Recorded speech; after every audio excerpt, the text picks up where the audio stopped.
ಎಲ್ಲರಿಗೂ ನಮಸ್ಕಾರ. Welcome to Arvind Nayak YouTube channel. ನೋಡಿ ಸ್ನೇಹಿತರೆ, ನಾವು ಹಿಂದಿನ ತರಗತಿಯಲ್ಲಿ ಏನು ತಿಳಿದುಕೊಂಡೇವು ಅಂದ್ರೆ ಆಫ್ರಿಕಾ ಖಂಡದ ಬಗ್ಗೆ ಸಂಪೂರ್ಣವಾದ ಒಂದು ಮಾಹಿತಿಯನ್ನು ತಿಳಿದುಕೊಂಡೇವಿ. ಇಂದಿನ ತರಗತಿಯಲ್ಲಿ ಅಥವಾ ಆಫ್ರಿಕಾ ಮತ್ತು ಯುರೋಪ್ ಖಂಡದ ಬಗ್ಗೆ ನಾವೊಂದು ಮಾಹಿತಿಯನ್ನು ತಿಳಿದುಕೊಂಡೇವಿ. ಇಂದಿನ ತರಗತಿಯಲ್ಲಿ ಏನು ತಿಳ್ಕೊಳ್ಳೋಣಪ್ಪ ಅಂದ್ರೆ ಏಷ್ಯಾದ ಖಂಡದ ಬಗ್ಗೆ ತಿಳ್ಕೊಳ್ಳೋಣ. ಏಷ್ಯಾ ಖಂಡ ಅತ್ಯಂತ ಪ್ರಮುಖವಾದ ಒಂದು ಖಂಡ ಆಗ್ಯದ. ಯಾಕಪ್ಪ ಅಂದ್ರೆ ಇದು ನಮ್ಮ ಏಷ್ಯಾ ಖಂಡದಲ್ಲಿ ಒಂದು ಭಾರತ ದೇಶ ಬರೋದರಿಂದ ಹಲವಾರು ಪ್ರಶ್ನೆಗಳು ಏನು ಮಾಡ್ತಾನಪ್ಪ ಅಂದ್ರೆ ಏಷ್ಯಾ ಖಂಡದಿಂದ ತೆಗೆಯುವಂಥ ಸಂಭವನೀಯತೆ ಜಾಸ್ತಿ. ಆಲ್ರೆಡಿ ಹಿಂದಿನ ಒಂದು ಪ್ರಶ್ನೆ ಪತ್ರಿಕೆಗಳು ನೋಡಿದಾಗ ಏಷ್ಯಾ ಖಂಡದ ಬಗ್ಗೆ ಅತಿ ಹೆಚ್ಚು ಪ್ರಶ್ನೆಗಳು ಬಂದಿರುತ್ತವೆ. ಹಾಗಾಗಿ ನಾವು ಇಂದು ಏನು ತಿಳ್ಕೊಳ್ಳೋಣಪ್ಪ ಅಂದ್ರೆ ಏಷ್ಯಾ ಖಂಡದ ಬಗ್ಗೆ ನಾವು ತಿಳಿದುಕೊಳ್ಳೋಣ. ನೋಡಿ,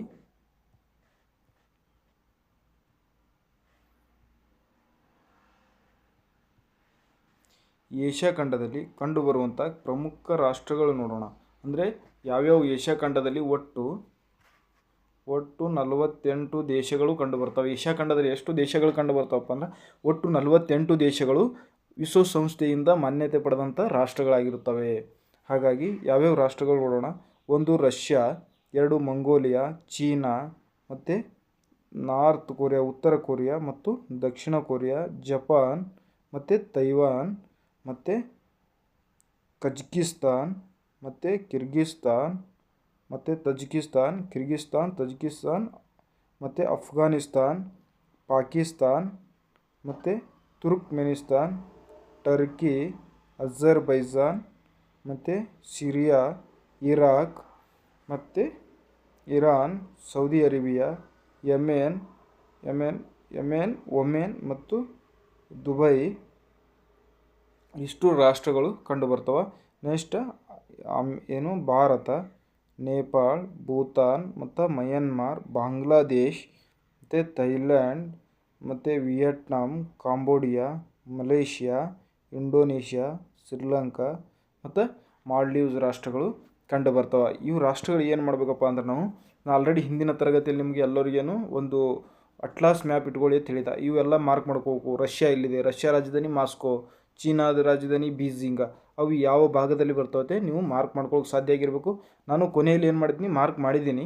ಅದರ ರಾಜಧಾನಿ ಯಾವುವು, ಪ್ರತಿಯೊಂದು ದೇಶದ ರಾಜಧಾನಿಯೂ ನಾನು ನಿಮಗೆ ತಿಳಿಸ್ಕೊಡ್ತಾ ಹೋಗ್ತೀನಿ. ಅವು ಎಲ್ಲಿ ಅದಾವತ್ತೆ ನೀವೇನು ಮಾಡಬೇಕಪ್ಪ ಅಂದ್ರೆ ಒಂದು ಏನಂತಾರೆ ಅಟ್ಲಾಸ್ ಮ್ಯಾಪಲ್ಲಿ ಮಾರ್ಕ್ ಮಾಡ್ಕೋತಾ ಹೋಗ್ಲಿಕ್ಕೆ ಸಾಧ್ಯ ಆಗಿರಬೇಕು. ಇವನ್ನ ಏನು ಪ್ರಮುಖವಾಗಿ 48 ರಾಷ್ಟ್ರಗಳು ಇನ್ನೂ ಇದ್ದಾವೆ. ಅದರಲ್ಲಿ ನಾನು ನಿಮಗೆ ಮುಂದೆ ಅದು ಮಾರ್ಕ್ ಮಾಡ್ತಾ ತೋರಿಸ್ತಾ ಹೋಗ್ತೀನಿ. ಪ್ರಮುಖ ರಾಷ್ಟ್ರಗಳ ಬಗ್ಗೆ ನಿಮ್ಗೆ ಮಾರ್ಕ್ ಮಾಡಿ ತೋರಿಸಿದೆ. ಮತ್ತು ಏಷ್ಯಾ ಖಂಡ ಏನಾಗ್ತಪ್ಪ ಅಂದ್ರೆ ಇಲ್ಲೇ ನೋಡಿ ಒಂದು ಪಾಯಿಂಟು. ಏಷ್ಯಾ ಖಂಡದ ಪೂರ್ವಕ್ಕೆ ಏನು ಬರ್ತಪ್ಪ ಅಂದ್ರೆ ಪೆಸಿಫಿಕ್ ಮಹಾಸಾಗರ, ಪೆಸಿಫಿಕ್ ಓಷಿಯನ್. ಮತ್ತು ಇಲ್ಲಿ ದಕ್ಷಿಣಕ್ಕೆ ಯಾವ್ದು ಬರ್ತಪ್ಪ ಅಂದ್ರೆ ಹಿಂದೂ ಮಹಾಸಾಗರ. ಮತ್ತು ಏಷ್ಯಾ ಖಂಡದ ಪೂರ್ವಕ್ಕೆ ಪಶ್ಚಿಮಕ್ಕೆ ಯಾವುದು ಬರುತ್ತಂದ್ರೆ ಯುರೋಪ್ ಮತ್ತು ಆಫ್ರಿಕಾ ಖಂಡ ಕಂಡುಬರುತ್ತದೆ. ಮತ್ತು ಉತ್ತರಕ್ಕೆ ಏನು ಬರುತ್ತಪ್ಪ ಅಂದ್ರೆ ಆರ್ಕಟಿಕ್ ಸಮುದ್ರ.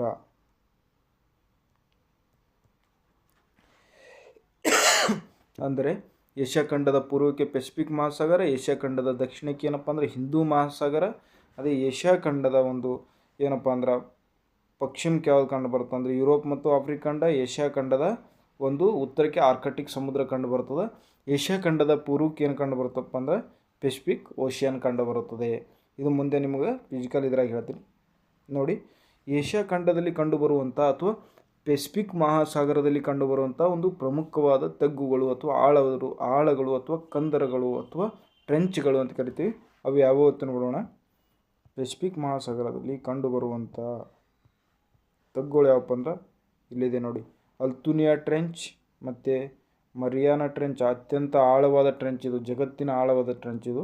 ಫಿಲಿಪೈನ್ಸ್ ಟ್ರೆಂಚ್, ಟೊಂಗಾ ಟ್ರೆಂಚ್ ಮತ್ತು ಜಿಲಾಂಡಿಯಾ ಟ್ರೆಂಚ್ ಮತ್ತು ಮಿಡಲ್ ಅಮೇರಿಕನ್ ಟ್ರೆಂಚ್, ಪೇರು ಚಿಲ್ಲಿ ಟ್ರೆಂಚ್ ಮತ್ತು ಜಪಾನ್ ಟ್ರೆಂಚ್, ಕುರಿಲ್ ಟ್ರೆಂಚ್ ಇವು. ಮತ್ತು ಇಲ್ಲಿದೆ ನೋಡಿ ಸುಂಡಾ ಮತ್ತು ಜಾವಾ ಟ್ರೆಂಚ್. ಇವು ಒಂದು ಆಫ್ರಿಕಾ ಖಂಡದಲ್ಲಿ ಕಂಡುಬರುವಂಥ ಒಂದು ಪ್ರಮುಖವಾದ ಟ್ರೆಂಚ್ಗಳಾಗಿರ್ತವೆ. ಏನಪ್ಪ ಅಂದರೆ ಏಷ್ಯಾ ಖಂಡದಲ್ಲಿ, ಅದರಲ್ಲಿ ಪೆಸಿಫಿಕ್ ಮಹಾಸಾಗರದಲ್ಲಿ ಕಂಡುಬರುವಂಥ ಒಂದು ಪ್ರಮುಖವಾದ ಟ್ರೆಂಚ್ಗಳಾಗಿರ್ತವೆ. ಮುಂದೆ ಹೋಗೋಣ. ಒಂದು ನಿಮಿಷ.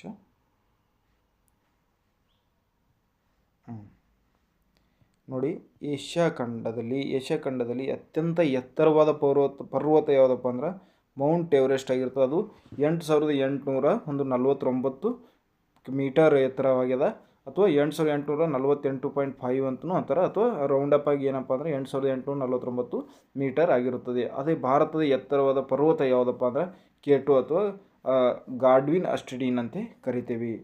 ಮುಂದೆ ಅತಿ ಆಳವಾದ ಬಿಂದು ಯಾವುದಪ್ಪ ಅಂದ್ರೆ ಡೆಡ್ ಸಿ, ಮೃತ್ಯು ಸಮುದ್ರ. ಈ ಮೃತ್ಯು ಸಮುದ್ರ ಯಾವ ದೇಶದಲ್ಲಿ ಕಂಡು ಬರ್ತದಪ್ಪ ಅಂದ್ರೆ ಒಂದು ಇಸ್ರೇಲ್ ಮತ್ತು ಜೋರ್ಡಾನ್ ಗಡಿ ಭಾಗದಲ್ಲಿ ಕಂಡುಬರುವಂಥ ಒಂದು ಸಮುದ್ರ ಯಾವುದಪ್ಪ ಅಂದ್ರೆ ಮೃತ್ಯು ಸಮುದ್ರ, ಅಥವಾ ಒಂದು ಡೆಡ್ ಸಿಗೆ ಕಂಡುಬರುತ್ತದೆ ಅಲ್ಲಿ. ಇದು ಒಂದು ಸಮುದ್ರ ಮಟ್ಟದಲ್ಲ, ಈ ಸಮುದ್ರ ಮಟ್ಟದಿಂದ ಎಷ್ಟು ಆಳವಾದಪ್ಪ ಅಂದ್ರೆ 430 ಮೀಟರ್ ಕೆಳಕ್ಕೆ ಅದ. ಹಾಗೆ ಏಷ್ಯಾ ಖಂಡದ ಒಂದು ಅತಿ ದೊಡ್ಡದಾದ ನದಿ ಯಾವುದಪ್ಪ, ಅಥವಾ ಅತಿ ಉದ್ದವಾದ ನದಿ ಅದೇ ದೊಡ್ಡದಾದ ನದಿ ಯಾವುದಪ್ಪ ಅಂದ್ರೆ ಯಂಗಡ್ಜೆ ನದಿ. ಇದು ಚೀನಾ ದೇಶದಲ್ಲಿ ಕಂಡುಬರ್ತದೆ. ಅತಿ ದೊಡ್ಡ ಮರುಭೂಮಿ ಯಾವುದಪ್ಪ ಅಂದ್ರೆ ಗೋಬಿ ಮರುಭೂಮಿ.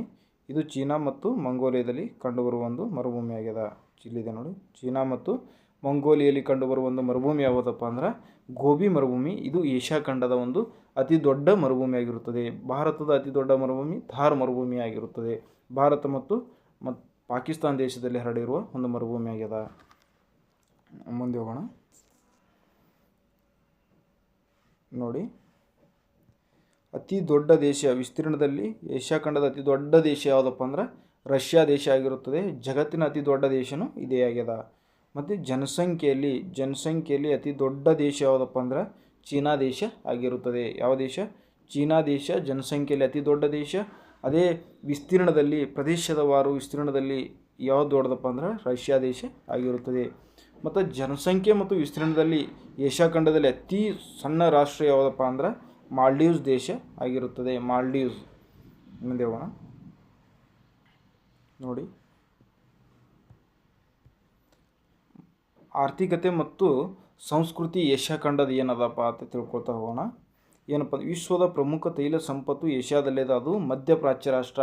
ಇವು ಇರಾನ್, ಇರಾಕ್, ಅಫ್ಘಾನಿಸ್ತಾನ್ ಮೇಲ್ ರಾಷ್ಟ್ರಗಳೆಲ್ಲ ಬರ್ತಾವಲ್ಲ, ಇವೆಲ್ಲ, ಮತ್ತು ಸೌದಿ ಅರೇಬಿಯಾ ಮತ್ತು ಯೆಮೆನ್, ಒಮೆನ್ ಮತ್ತು ದುಬೈ ರಾಷ್ಟ್ರಗಳದಾವಲ್ಲ, ಇವೆಲ್ಲ ಮಧ್ಯಪ್ರಾಚ್ಯ ರಾಷ್ಟ್ರಗಳಾಗಿರ್ತವೆ.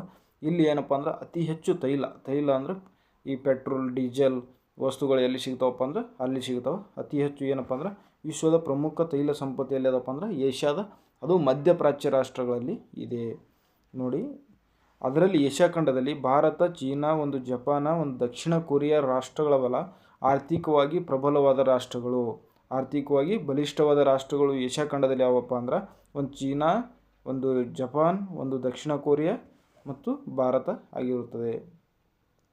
ಮತ್ತು ಹಾಗೆ ಪ್ರಮುಖ ಧರ್ಮಗಳು ಹುಟ್ಟಿದ್ದು ಎಲ್ಲಿಯಪ್ಪ ಅಂದರೆ ಹಿಂದೂ ಧರ್ಮ, ಬೌದ್ಧ ಧರ್ಮ ಮತ್ತು ಜೈನ್ ಧರ್ಮ, ಸಿಖ್ ಧರ್ಮ ಭಾರತದಲ್ಲಿ, ಇಸ್ಲಾಂ ಧರ್ಮ ಅರೇಬಿಯಾದಲ್ಲಿ. ಹಾಗೆ ಇವು ಪ್ರಮುಖ ಧರ್ಮಗಳು ಹುಟ್ಟಿದೆಲ್ಲಪ್ಪ ಅಂದ್ರೆ ಏಷ್ಯಾ ಖಂಡದಲ್ಲಿ ಹುಟ್ಟಿದವ. ಮುಂದೆ ಹೋಗೋಣ. ಭೌಗೋಳಿಕವಾಗಿ ಏಷ್ಯಾ ಖಂಡದ ಉತ್ತರಕ್ಕೆ, ನಾನು ಆವಾಗಲೇ ತೋರಿಸ್ದಲ್ಲ, ಏಷ್ಯಾ ಖಂಡದ ಉತ್ತರಕ್ಕೆ ಆರ್ಕ್ಟಿಕ್ ಮಹಾಸಾಗರ ಕಂಡುಬರುತ್ತದೆ. ಏಷ್ಯಾ ಖಂಡದ ಒಂದು ಉತ್ತರಕ್ಕೆ ಯಾವುದು ಕಂಡುಬರ್ತದೆ ಅಂದ್ರೆ ಆರ್ಕ್ಟಿಕ್ ಮಹಾಸಾಗರ ಕಂಡುಬರ್ತದೆ. ಅದೇ ದಕ್ಷಿಣಕ್ಕೆ ಹಿಂದೂ ಮಹಾಸಾಗರ ಕಂಡುಬರುತ್ತದೆ. ಪೂರ್ವದಲ್ಲಿ ಶಾಂತ ಮಹಾಸಾಗರ ಅಥವಾ ಪೆಸಿಫಿಕ್ ಓಷಿಯನ್ ಕಂಡುಬರುತ್ತದೆ. ಅದೇ ಪಶ್ಚಿಮದಲ್ಲಿ ಏನಾಗ್ತದಪ್ಪ ಅಂದ್ರೆ ಯುರೋಪ್ ಮತ್ತು ಆಫ್ರಿಕಾ ರಾಷ್ಟ್ರಗಳು ಯುರೋಪ್ ಮತ್ತು ಆಫ್ರಿಕಾ ಖಂಡ ಏನಂತಾರೆ ಏಷ್ಯಾ ಖಂಡದ ಪಶ್ಚಿಮದಲ್ಲಿ ಕಂಡುಬರ್ತವ. ನೋಡಿ, ಪ್ರಪಂಚದ ಅತಿ ದೊಡ್ಡ ಖಂಡ ಯಾವುದಪ್ಪ ಅಂದ್ರೆ ಏಷ್ಯಾ ಖಂಡನೇ ಆಗಿರುತ್ತದೆ. ಮುಂದೆ ನೋಡಿ, ವಿಸ್ತೀರ್ಣದಲ್ಲಿ ಸುಮಾರು 44.58 ಮಿಲಿಯನ್ ಚದರ ಕಿಲೋಮೀಟರ್ ಇದ್ದು ಒಟ್ಟು ಏಷ್ಯಾ ಖಂಡದಲ್ಲಿ ಎಷ್ಟಪ್ಪ ಅಂದ್ರೆ 48 ದೇಶಗಳು ಕಂಡುಬರ್ತವ. ಆದರೆ ಜನಸಂಖ್ಯೆಯಲ್ಲಿ 4.4 ಬಿಲಿಯನ್ಗಿಂತ ಹೆಚ್ಚು, ಅಂದರೆ ಪ್ರಪಂಚದ ಅರ್ಧದಷ್ಟು. ಪ್ರಪಂಚದಾಗ 100 ಜನ ಅದರಂದ್ರೆ ಅದ್ರಾಗ 50 ಜನ, 100 ಜನ, ಒಂದು ಆಲ್ ಓವರ್ ವರ್ಲ್ಡ್ದಾಗ 100 ಜನ ಅದರಂದ್ರೆ ಅದ್ರಾಗ ಏಷ್ಯಾ ಖಂಡದಲ್ಲಿ 50 ಜನ ಇರ್ತಾರೆ ಅಂತ ಹೇಳ್ತಾರೆ. ಅಂದ್ರೆ 50 ಜನಸಂಖ್ಯೆ ಅಂದರೆ ಅತಿ ಹೆಚ್ಚು ಜನಸಂಖ್ಯೆ ಹೊಂದಿರುವ ಖಂಡ ಯಾವುದಪ್ಪ ಅಂದ್ರೆ ಏಷ್ಯಾ ಖಂಡವಾಗಿರುತ್ತದೆ. ಅತಿ ಹೆಚ್ಚು ಜನಸಂಖ್ಯೆ ಹೊಂದಿರುವ 2ನೇ ಖಂಡ ಯಾವುದು? ಆಫ್ರಿಕಾ ಖಂಡ. 3ನೇ ಖಂಡ ಯಾವುದಪ್ಪ ಅಂದ್ರೆ ಒಂದು ಯುರೋಪ್ ಖಂಡ ಆಗಿರುತ್ತದೆ. ಮುಂದೆ ನೋಡಿ, ಒಂದು ಏಷ್ಯಾ ಖಂಡ ಎಲ್ಲಿ ಅದಪ್ಪ ಅಂದ್ರೆ ಉತ್ತರ ಗೋಳಾರ್ಧ ಮತ್ತು ಮುಖ್ಯವಾಗಿ ಪೂರ್ವ ಗೋಳಾರ್ಧದಲ್ಲಿ ಹೆಚ್ಚದ. ಏಷ್ಯಾ ಖಂಡ ಉತ್ತರ ಗೋಳಾರ್ಧ ಮತ್ತು ಪೂರ್ವ ಗೋಳಾರ್ಧದಲ್ಲಿ ಅತಿ ಹೆಚ್ಚು ಅದ. ಹಾಗಾಗಿ ನಾವು ಏನಂತೀವಿ ಅಂದ್ರೆ ನೋಡಿ, ಏಷ್ಯಾ ಖಂಡದ ಒಂದು ಪ್ರಮುಖವಾದ ದೇಶಗಳು ಮತ್ತು ಅವು ಯಾವ ಕಡೆ ಬರ್ತಾವೆ ಅಂತ ತಿಳ್ಕೊಳ್ಳೋಣ. ಪ್ರಮುಖವು ಎಷ್ಟು ಹೇಳದಪ್ಪ ಅಂದ್ರೆ 48 ದೇಶಗಳ ಬಗ್ಗೆ ಹೇಳ್ದ. ಆ 48 ದೇಶಗಳ ರಾಜಧಾನಿ ಯಾವುವು ಮತ್ತು ಒಂದೊಂದು ದೇಶಕ್ಕೆ ಏನಪ್ಪ ಅಂದರೆ ವಿಶ್ವಸಂಸ್ಥೆಯ ಮಾನ್ಯತೆಯನ್ನು ಪಡೆದಿಲ್ಲ. ಆ ರಾಷ್ಟ್ರಗಳು ಯಾವುದಂತ ಹೇಳ್ತೀನಿ ಕೊನೆಯಲ್ಲಿ. ನೋಡಿ, ಪೂರ್ವ ಏಷ್ಯಾ ರಾಷ್ಟ್ರಗಳು, ಈಸ್ಟ್ ಏಷ್ಯಾ ರಾಷ್ಟ್ರಗಳು ಯಾವಪ್ಪ ಅಂದ್ರೆ ಚೀನಾದ ರಾಜಧಾನಿ ಯಾವುದಪ್ಪ ಅಂದ್ರೆ ಬೀಜಿಂಗ್ ಆಗಿರ್ತದೆ. ಜಪಾನ್ ರಾಜಧಾನಿ ಯಾವುದಪ್ಪ ಅಂದ್ರೆ ಟೋಕಿಯೋ ಆಗಿರ್ತದೆ. ಮಂಗೋಲಿಯಾದನ್ನು ಉಲಾನ್ ಬಟರ್ ಅಂತ ಕರಿತೀವಿ. ಉತ್ತರ ಕೊರಿಯಾದು ಪ್ಯಾಂಗಾಂಗ್ ರಾಜಧಾನಿ. ದಕ್ಷಿಣ ಕೊರಿಯಾದ ರಾಜಧಾನಿ ಯಾವುದಪ್ಪ ಅಂದ್ರೆ ಸಿಯೋಲ್. ಇವು ಏಷ್ಯಾ ಖಂಡದ ಪ್ರಮುಖ ರಾಷ್ಟ್ರಗಳಾಗಿದ್ದರಿಂದ ಏಷ್ಯಾ ಖಂಡದ ರಾಷ್ಟ್ರಗಳ ರಾಜಧಾನಿ ನಾವು ನೆನಪಿಟ್ಕೊಳ್ಳೋಕೆ ಸಾಧ್ಯ ಆಗಿರಬೇಕು. ಮುಂದೆ ಹೋಗೋಣ. ನೋಡಿ, ಇವು ಯಾವಪ್ಪ ಅಂದ್ರೆ ದಕ್ಷಿಣ ಪೂರ್ವ ಏಷ್ಯಾ ರಾಷ್ಟ್ರಗಳು. ಸೌತ್ ಈಸ್ಟ್ ಏಷ್ಯಾ ರಾಷ್ಟ್ರಗಳು ಯಾವಪ್ಪ ಅಂದ್ರೆ ಬ್ರೂನೈ ಅದು ಯಾವುದಪ್ಪ ಅಂದ್ರೆ ಬಂದರ್ ಶೇರಿ ಬೆಗ್ವಾನ್ ಅಂತ ಕರಿತೀವಿ. ರಾಜಧಾನಿ ಕಾಂಬೋಡಿಯಾದ ರಾಜಧಾನಿ ಯಾವುದಪ್ಪ ಅಂದ್ರೆ ಇಲ್ಲಿ ಅದು ಪ್ನಾಮ್ ಪೆನ್ನಾ. ಇಂಡೋನೇಷ್ಯಾದ ರಾಜಧಾನಿ ಯಾವುದಪ್ಪ ಅಂದ್ರೆ ಜಕಾರ್ತ್. ಲಾವೋಸ್ ರಾಜಧಾನಿ ಯಾವುದಂದ್ರೆ ವಿಯಂಟಿನ್. ಮತ್ತು ಮಲೇಷ್ಯಾದ ಯಾವುದಪ್ಪ ಅಂದ್ರೆ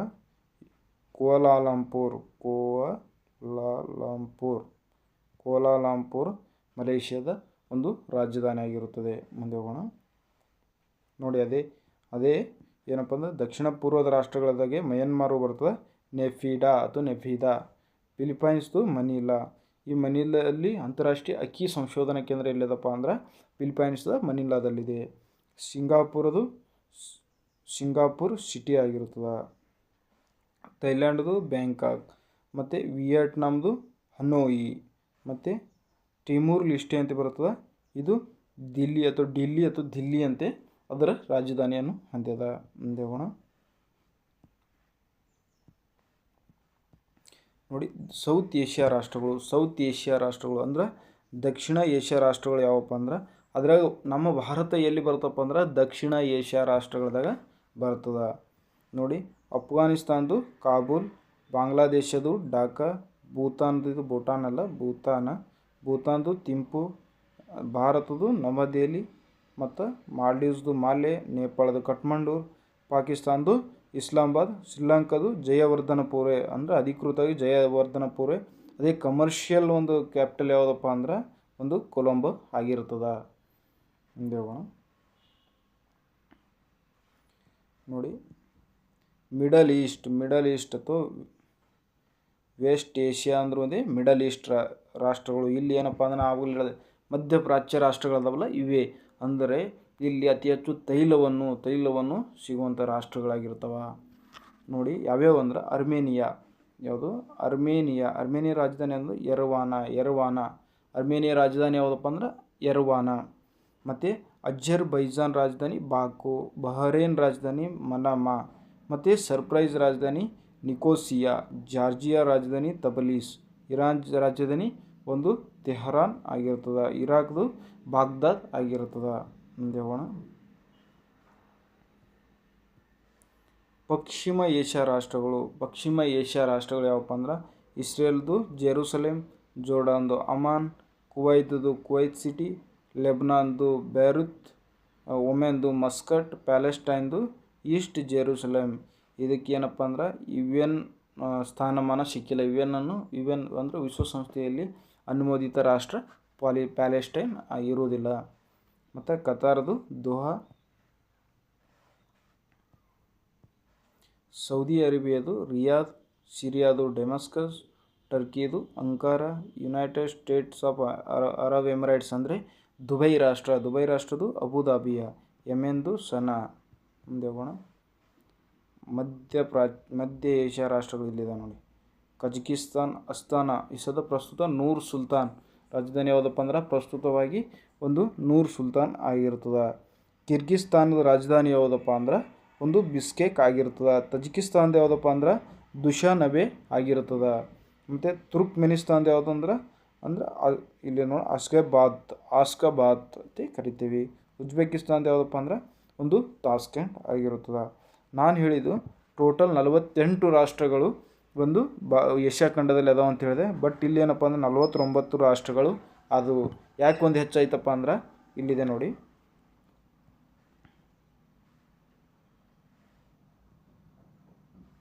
ಇಲ್ಲಿದೆ ಮಾರ್ಕ್ ಮಾಡ್ತೀನಿ. ಈ ಪ್ಯಾಲೆಸ್ಟೈನ್ ರಾಷ್ಟ್ರ ಅದಲ್ಲ, UN ಸಂಸ್ಥೆ ಏನಪ್ಪ ಅಂದ್ರೆ ಇದಕ್ಕೆ ಅನುಮೋದನೆ ಕೊಟ್ಟಿಲ್ಲ, ಇದಕ್ಕೆ ರಾಷ್ಟ್ರತೆ ಒಂದು ಮಾನ್ಯತೆ ಕೊಟ್ಟಿದ್ದಿಲ್ಲ. ಹಾಗಾಗಿ ಏಷ್ಯಾ ಖಂಡದಲ್ಲಿ 48 ರಾಷ್ಟ್ರಗಳು ಅಂತ ಹೇಳಿದೆ. ಆದರೆ ಇದೇ ಒಂದು 2 ದಿನ ಹಿಂದ್ಗಡೆ ಒಂದು ಸೆಪ್ಟೆಂಬರ್ 28ನೇ ತಾರೀಕು ಏನಪ್ಪ ಅಂದ್ರೆ ವಿಶ್ವಸಂಸ್ಥೆಯ ಸಾಮಾನ್ಯ ಸಭೆಯಲ್ಲಿ ಈ ಪ್ಯಾಲೆಸ್ಟೈನ್ ದೇಶಕ್ಕೆ ಒಂದು ಅಧಿಕೃತ ರಾಷ್ಟ್ರದ ಸ್ಥಾನಮಾನ ಕೊಡಬೇಕಂತ ಏನು ಮಾಡ್ಯಾರಪ್ಪ ಅಂದ್ರೆ ಒಟ್ಟು 140 ರಾಷ್ಟ್ರಗಳು ಏನಪ್ಪ ಅಂದ್ರೆ ಪ್ಯಾಲೆಸ್ಟೈನ್ ಪರವಾಗಿ ಏನು ಮಾಡ್ಯಾರಪ್ಪ ಅಂದ್ರೆ ಒಂದು ಮತದಾನ ಮಾಡ್ಯಾರ. ಹಾಗಾಗಿ ಇದಕ್ಕೆ ಇನ್ನು ಮುಂಬರುವ ದಿನಗಳಲ್ಲಿ ಪ್ಯಾಲೆಸ್ಟೈನ್ಗೆ ತನ್ನದೇ ಆದ ಒಂದು ದೇಶವೆಂದು ಸ್ಥಾನಮಾನ ಕೊಡುವ ಒಂದು ಸಂಭವನೀಯತೆ ತುಂಬ ಇದೆ. ಅದರಲ್ಲಿ ಏನಪ್ಪ ಅಂದ್ರೆ ಭಾರತ ದೇಶನೂ ಪ್ಯಾಲೆಸ್ಟೈನ್ ರಾಷ್ಟ್ರಕ್ಕೆ ಒಂದು ದೇಶದ ಸ್ಥಾನಮಾನ ಕೊಡುತ್ತೆ. ಅದರ ಪರವಾಗಿ ಏನು ಮಾಡ್ಯದಂದ್ರೆ ಮತದಾನ ಮಾಡಿರುತ್ತದೆ. ಅದರ ವಿರೋಧವಾಗಿ ಮತದಾನ ಮಾಡಿದ ಯಾವುದಂದ್ರೆ ಪ್ರಮುಖವಾದ ರಾಷ್ಟ್ರ ಯಾವುದಪ್ಪ ಅಂದರೆ ಇಸ್ರೇಲ್. ಯಾಕಪ್ಪ ಅಂದ್ರೆ ಪ್ಯಾಲೆಸ್ಟೈನ್ ಮತ್ತು ಇಸ್ರೇಲ್ ಏನು ಮಾಡ್ಯದ ಸುಮಾರು 70 ವರ್ಷಗಳಿಂದ ಏನಲ್ಲಿ ಯುದ್ಧಗಳು ನಡೀತಾನೆ ಇದ್ದಾವೆ. ಹಾಗಾಗಿ ಅದನ್ನು ಎಂಡ್ ಮಾಡಬೇಕಂತ ಏನು ಮಾಡಿದ್ರಪ್ಪ ಅಂದ್ರೆ ವಿಶ್ವಸಂಸ್ಥೆಯಲ್ಲಿ ಮೊನ್ನೆ ಅಂದರೆ ಸೆಪ್ಟೆಂಬರ್ದಲ್ಲಿ ನಡೆದಂಥ ಒಂದು ಸಾಮಾನ್ಯ ಸಭೆ ನಡೀತಲ್ಲ, ವಿಶ್ವಸಂಸ್ಥೆಯ ಒಂದು ಸಾಮಾನ್ಯ ಜನರಲ್ ಅಸೆಂಬ್ಲಿ ಒಳಗೆ ಏನಾದಂದ್ರೆ 140 ರಾಷ್ಟ್ರಗಳು ಪ್ಯಾಲೆಸ್ಟೈನ್ ಒಂದು ದೇಶದ ಒಂದು ಸ್ಥಾನಮಾನ ಕೊಡಬೇಕು ಅಂತ ಸಹಿ ಮಾಡಿರ್ತಾವೆ. ಮುಂಬರುವ ದಿನಗಳಲ್ಲಿ ಏನಾದರೂ ಪ್ಯಾಲೆಸ್ಟೈನ್ಗೆ ಅಧಿಕೃತವಾಗಿ ದೇಶದ ಒಂದು ಸ್ಥಾನಮಾನ ಕೊಟ್ಟರಂದ್ರೆ ಏಷ್ಯಾ ಖಂಡದಲ್ಲಿ 49 ಆಗ್ತವೆ. ಬಟ್ ಪ್ರೆಸೆಂಟ್ ಇವತ್ತಿನ ಡೇಟಿಗೆ ಅಕ್ಟೋಬರ್ ತಿಂಗಳಿಗೆ 2025 ಅಕ್ಟೋಬರ್ ತಿಂಗಳಿಗೆ ಎಷ್ಟಪ್ಪ ಅಂದ್ರೆ 48 ರಾಷ್ಟ್ರಗಳು ಏಷ್ಯಾ ಖಂಡದಲ್ಲಿ ಇದ್ದಾವೆ. ಮುಂದೆ ಹೋಗೋಣ. ಅಂದರೆ ಪ್ರಮುಖವಾದ ಏನಪ್ಪ ಅಂದ್ರೆ 48 ದೇಶಗಳು ನೋಡಿದೆವು, ಅದರ ರಾಜಧಾನಿಗಳು ನೋಡಿದೆವು, ಮತ್ತು ಏಷ್ಯಾ ಖಂಡ ಏನಪ್ಪ ಅಂದ್ರೆ ಭೌಗೋಳಿಕವಾಗಿ ಯಾವ ಸ್ಥಾನಮಾನದಲ್ಲಿ ಅದಾವ ಅಥವಾ ಎಲ್ಲಿದೆ ಅಂತ ನೋಡಿದೆವು. ಮುಂದೆ ನೋಡೋಣ ಏನಪ್ಪ ಅಂದ್ರೆ ಮುಂದೆ ಏನು ನೋಡೋಣಪ್ಪ ಅಂದ್ರೆ ಪ್ರಶ್ನೆ ನೋಡೋಣ ಒಂದೆರಡು MCQ. ಏಷ್ಯಾದ ಅತಿ ಎತ್ತರವಾದ ಪರ್ವತ ಯಾವುದು? ಏಷ್ಯಾದ ಅತಿ ಎತ್ತರವಾದ ಪರ್ವತ ಯಾವುದು? Option A Mount Everest, option B K2, option B option C Kanchenjunga, option D Andes ಪರ್ವತ. ಯಾವ ಪರ್ವತ ಇದು ಏಷ್ಯಾ ಖಂಡದ ಅತಿ ಎತ್ತರವಾದ ಪರ್ವತವಾಗಿದೆ? ಯಾವುದಪ್ಪ ಅಂದ್ರೆ ಮೌಂಟ್ ಎವರೆಸ್ಟ್ ಆಗಿರುತ್ತೆ. 8849 ಮೀಟರ್. ಇದು ಏಷ್ಯಾ ಖಂಡದ ಅತಿ ಎತ್ತರವಾದ ಒಂದು ಪರ್ವತ ಶ್ರೇಣಿಯಾಗ್ಯದ. ಮುಂದೆ ಹೋಗೋಣ. ಯಾವ ನದಿಯನ್ನು ಏಷ್ಯಾದ ಅತಿ ಉದ್ದವಾದ ನದಿ ಎಂದು ಕರೆಯಲಾಗುತ್ತದೆ? ಯಾವ ನದಿಯನ್ನು ಏಷ್ಯಾ ಖಂಡದ ಅತಿ ಉದ್ದವಾದ ನದಿ ಎಂದು ಕರೆಯಲಾಗುತ್ತದೆ? ಯಾವುದಪ್ಪ ಅಂದ್ರೆ ಯಂಗಡ್ಜೆ ನದಿಯನ್ನು ಏನಂತ ಕರಿತೀವಿ ಅಂದ್ರೆ ಏಷ್ಯಾ ಖಂಡದ ಅತಿ ಉದ್ದವಾದ ನದಿ ಅಂತ ಕರಿತೀವಿ. ಮತ್ತು ಭಾರತದ ಅತಿ ಉದ್ದವಾದ ನದಿ ಯಾವುದು ಅಂತ ನೀವು ಕಾಮೆಂಟ್ ಮಾಡೋಕ್ಕೆ ಸಾಧ್ಯ ಆಗಿರಬೇಕು. ನೋಡಿ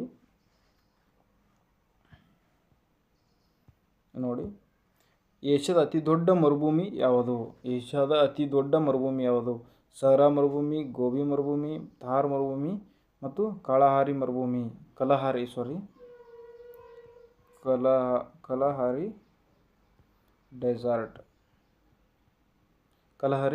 ಡೆಸರ್ಟ್. ಅಂದರೆ ಇದರಲ್ಲಿ ಅತಿ ದೊಡ್ಡ ಮರುಭೂಮಿ ಯಾವುದಪ್ಪ ಅಂದ್ರೆ ಗೋಬಿ ಮರುಭೂಮಿ ಕಂಡುಬರುತ್ತದೆ. ಏಷ್ಯಾ ಖಂಡದಲ್ಲಿ ಅತಿ ದೊಡ್ಡ ಮರುಭೂಮಿ ಯಾವುದಪ್ಪ ಅಂದ್ರೆ ಗೋಬಿ ಮರುಭೂಮಿ. ಅದು ಚೀನಾ ಮತ್ತು ಮಂಗೋಲಿಯಾ ದೇಶದಲ್ಲಿ ಕಂಡುಬರುವಂಥ ಒಂದು ಮರುಭೂಮಿ ಆಗಿರುತ್ತದೆ. ನೋಡಿ, ಜಪಾನ್ ದೇಶದ ಒಂದು ರಾಜಧಾನಿ ಯಾವುದಪ್ಪ ಅಂದ್ರೆ ಶಾಂಘೈ, ಟೋಕಿಯೋ, ಬೀಜಿಂಗ್, ಸಿಯೋಲ್ ಆಗಿರುತ್ತದೆ. ಯಾವುದಪ್ಪ ಜಪಾನ್ ದೇಶದ ಒಂದು ರಾಜಧಾನಿ ಯಾವುದಪ್ಪ ಅಂದ್ರೆ ಸರಿಯಾದ ಉತ್ತರ ಯಾವುದಪ್ಪ ಅಂದ್ರೆ ನೋಡಿ ಟೋಕಿಯೋ ಆಗಿರ್ತದೆ. ಶಾಂಘೈ ಎದರದ್ದು ರಾಜಧಾನಿಯಪ್ಪ ಅಂದ್ರೆ ಒಂದು ಚೀನಾ ದೇಶದ ರಾಜಧಾನಿ ಆಗಿರ್ತದೆ. ಬೀಜಿಂಗ್ ಯಾವ್ದು ರಾಜಧಾನಿಯಪ್ಪ?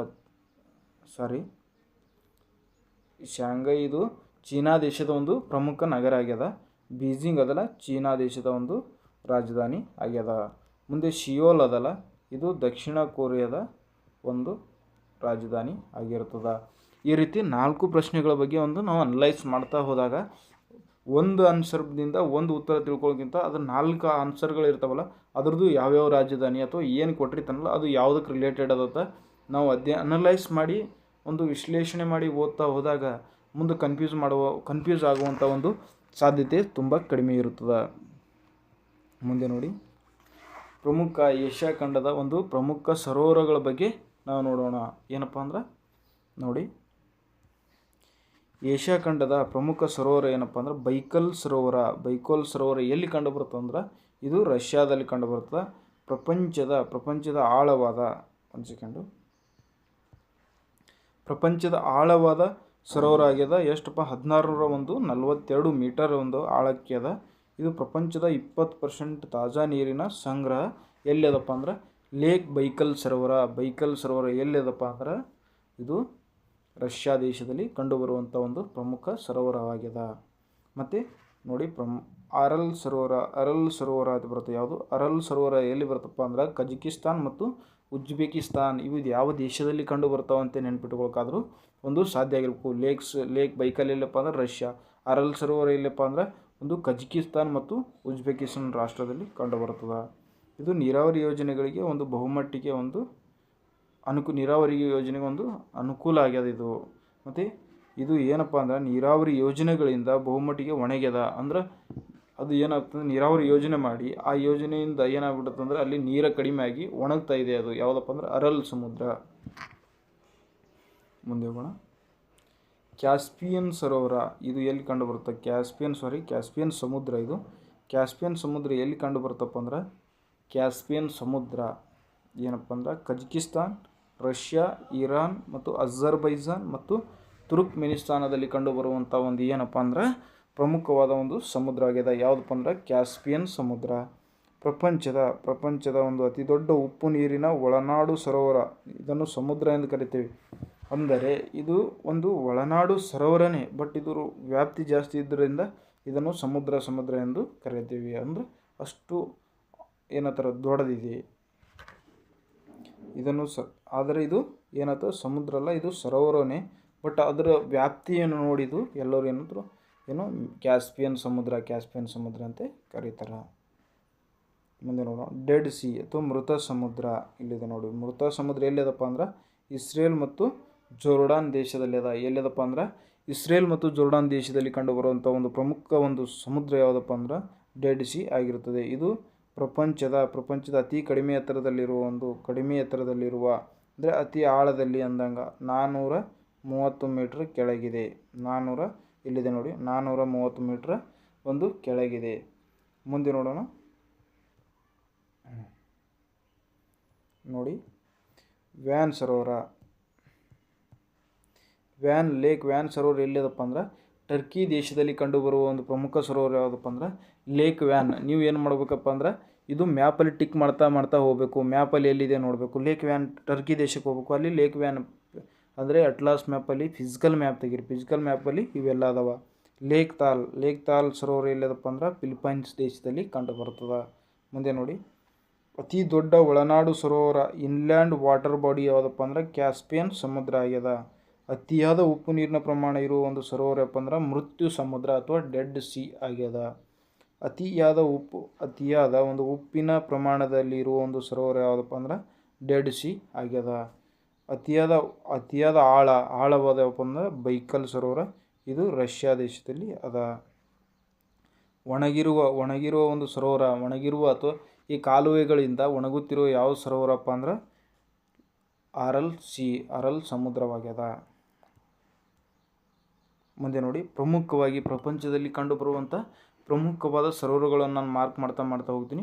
ಅವು ಯಾವ ಅಂದರೆ ಈ ಖಂಡದಲ್ಲಿ ಅದಾವಂತ ಆದರೂ ನೆನಪಿಟ್ಕೊಳ್ಳೋಕೆ ಸಾಧ್ಯ ಆಗಿರಬೇಕು. ಲೇಕ್ ವಿಕ್ಟೋರಿಯಾ ಸರೋವರ ಯಾವ ಖಂಡದಲ್ಲಿ ಕಂಡುಬರ್ತದೆ ಅಂತ ಕೇಳಿಬಿಡ್ತಾನೆ ಪ್ರಶ್ನೆ. ನೋಡಿ, ಲೇಕ್ ವಿಕ್ಟೋರಿಯಾ ಸರೋವರ ಯಾವ ಖಂಡದಲ್ಲಿ ಕಂಡುಬರ್ತದೆ ಅಂತ ಕೇಳ್ತಾನೆ. ಲೇಕ್ ವಿಕ್ಟೋರಿಯಾ ಸರೋವರ ಎಲ್ಲಪ್ಪ ಅಂದ್ರೆ ಆಫ್ರಿಕಾ ಖಂಡದಲ್ಲಿ ಕಂಡುಬರುವ ಒಂದು ಪ್ರಮುಖವಾದ ಒಂದು ಸರೋವರವಾಗಿದೆ. ನೋಡಿ, ಏಷ್ಯಾ ಖಂಡದಲ್ಲಿ ಲೇಕ್ ಬೈಕಲ್ ಮತ್ತು ಟೋನ್ಲೆ ಮತ್ತು ಲೇಕ್ ಟೋಬಾ ಮತ್ತು Aral C, Caspian C, dead C ಮತ್ತು ಲೇಕ್ ಜಿನೇವಾ ಸ್ವಿಟ್ಜರ್ಲೆಂಡ್ದಲ್ಲಿ ಕಂಡುಬರುತ್ತೆ, ಮತ್ತು ಲೇಕ್ ಲಡೋಗಾ ಇವು ಒಂದು ಪ್ರಮುಖವಾಗಿ ಕಂಡುಬರುವ ಏಷ್ಯಾ ಖಂಡದಲ್ಲಿ ಕಂಡುಬರುವಂಥ ಸರೋವರ ಅಥವಾ ಸಮುದ್ರಗಳು ಆಗಿರ್ತವೆ.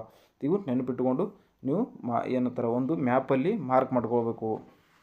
ಮುಂದೆ ನೋಡಿ, ಆಫ್ರಿಕಾ ಖಂಡದಲ್ಲಿ ಕಂಡುಬರುವಂಥ ಒಂದು ಪ್ರಮುಖ ಸರೋವರ ತೋರಿಸ್ತೀನಿ.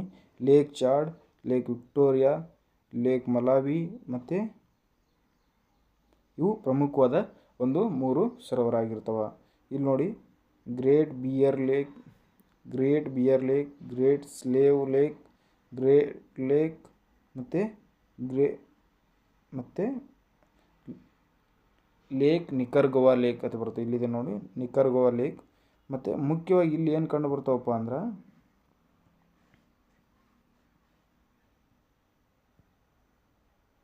ಇಲ್ಲಿದೆ ನೋಡಿ, Lake Superior, Lake Michigan, Lake Huron, Lake Ontario, Lake Erie ಇವು ಪ್ರಮುಖವಾದ ಸರೋವರಗಳು. ಉತ್ತರ ಅಮೇರಿಕಾದಲ್ಲಿ ಕಂಡುಬರುವಂಥ ಒಂದು ಪ್ರಮುಖವಾದ ಸರೋವರಗಳು 5 ಕಂಡುಬರ್ತಾವೆ. ಅವು ನೆನಪಿಟ್ಕೊಳ್ಳೇಬೇಕು. ಯಾವಪ್ಪ ಅಂದ್ರೆ ಇಲ್ಲಿದೆ ನೋಡಿ, Lake Superior, Lake Michigan, Lake Erie, Lake ಒಂಟಾರಿಯೋ,